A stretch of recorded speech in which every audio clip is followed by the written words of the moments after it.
So we're at the Norfolk Motorhome Campervan Show, and we're with Wheelhome, who have introduced what must be the world's first Tesla camper. Stephen has driven this all the way to Iceland and back. If you want to know all the details, watch the video we've already done on it. You may already have seen that. But Stephen, how did your trip go? It's a long way, Iceland. It was a long way. In total, I did 3,500 miles, 2,000 miles just on Iceland. Right. And I took the ferry from Harwich to the Hook of Holland, Rotterdam, 650 miles up to Herschel's, northern Denmark. Yep. And the Tesla said it would be the quickest way of getting there if I did 4 short stops, Yep. totaling an hour, just under an hour, all of them. As it happened, I stopped overnight in an air, camped off grid as it were, and did the rest the next day. So then from Denmark, you've got to get the ferry up to Iceland. That's a long way, isn't it? It's 2 days and 2 nights. 47 hours they quote it as. I think it took 49 because the weather was really rough. Yeah. It's not quite Dover Calais, is it? No, it's completely Do you have a nice different. cabin? Cabin was nice, ensuite, shower and everything. But the cost of the ferry, I booked it in September, so some months before I went, and it counted as a low car, or a low vehicle. It was under 1.8 high, and it was about £1,500. Doesn't include your food. So when you're on a ferry, you've got your captive audience. Yeah. I reckon it's about £100 a day for just me for your food. It's very nice food, but that was the cost. When I was on Iceland, I had the day we arrived.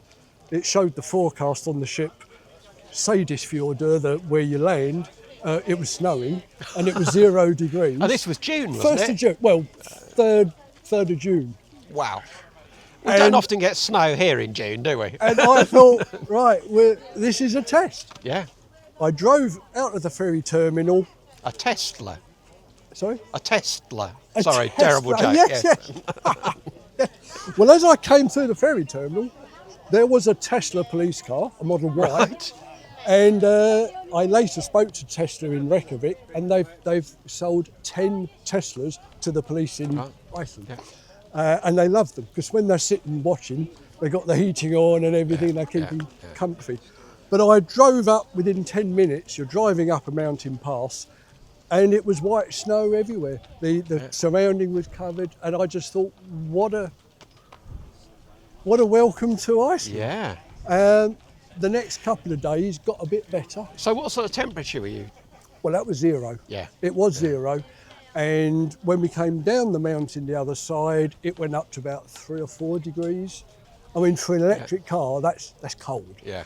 Heating is brilliant, of course, but it affects range. Yeah. And over the 3 weeks I spent on Iceland, I had as high as 15 degrees, which felt positively balmy. Tropical. Never had shorts on. Most of the time it was a coat and a collar up and a hat, because the wind is normally very windy, and it's quite a chilly wind. I charged on almost every campsite overnight. Did you do any wild camping? I did 2. Right. I did twice you have to be on a campsite by law, but I chose not to have electric. Right. Yeah. So it's wild camping in that sort regard, of, but you're not allowed, if you come off the side of the road, they lock you away, and they're really not happy. And you also mustn't, by law, drive off the road unless it's a proper pull-off piece. It's not safe, because the ground can literally collapse away. And talking to you today, just 2 days ago, they've had another volcanic eruption near Grindavik, which is where I stayed and I drove around. And some of the road had just gone down about a metre. It's an astonishing place. So what sort of reaction you got? Because people aren't used to seeing a Tesla that looks quite like that. No.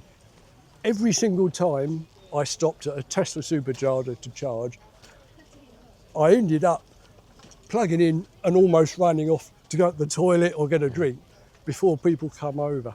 When I'd return, there'd be 1 or 2 taking pictures, and then they'd talk to me and ask me about it, and it was a great reaction. So you didn't see anything of Iceland, you just talked to people about your camper.